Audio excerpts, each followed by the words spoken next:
Hello বন্ধুরা, দেখো কুকুরটার 3 নম্বর প্ল্যাটফর্মে কাটা পড়েছিল ওর পাটা। তো কাটার পরে যে অপারেশনটা, পাটা বাদ দিয়ে অপারেশনটা হয়েছে সেই ভিডিওটায়। এই যে প্রথমে 3 নম্বরে তখন কাটা পড়েছে, পাটা দেখো রয়েছে। তো তখন প্রথম ট্রিটমেন্টটা আমরা করেছিলাম, আর আগে যেটা দেখালাম ওটা ডাক্তারকে দিয়ে পাটা বাদ দিয়েছি। এটা হচ্ছে আগের দিনের রাতের ভিডিও। আর রাতেবেলা আমরা যখন খবর পাই তখন গিয়ে ও ট্রিটমেন্টটা, প্রাথমিক যে ট্রিটমেন্টটা হয় সেটা আমরা করেছি। আর পাটা তো আর বাদ দিতে আমরা পারবো না, ডাক্তার ছাড়া তো হয় না। তো ডাক্তারকে খবর দিয়েছে, ডাক্তার পরের দিন এসে আমার বাড়ির পাশে একটা ফাঁকা মাঠ আছে, ওই মাঠে নিয়ে আসতে বলেছিল ডাক্তারবাবু। তো আমরা পরের দিন সকালবেলা ওকে নিয়ে আমার বাড়ির পাশে মাঠে নিয়ে চলে গেছিলাম। তো এটা হচ্ছে আগের দিনের রাতের ভিডিওটা।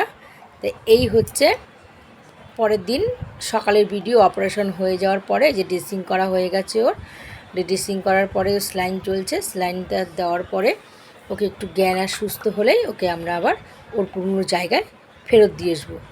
তো ভিডিওটা যদি ভালো লেগে থাকে বন্ধুরা, একটা লাইক কমেন্ট করে দিন আর পাশে থেকেন, এইভাবে যেন এগিয়ে যেতে পারি। তো আমার সাথে অনেকেই ছিল, কিন্তু প্রথমে কেউ ছিল না, পরে অনেকেই আমার সাথে ছিল, এসছে, সহযোগিতা করেছে। কিন্তু প্রথমে কাজটা শুরু করেছিলাম একান্ত নিজেই একাই করেছিলাম। পরে যখন আমি ফেসবুকে ছেড়েছি সবাই আমার পাশে ছিল।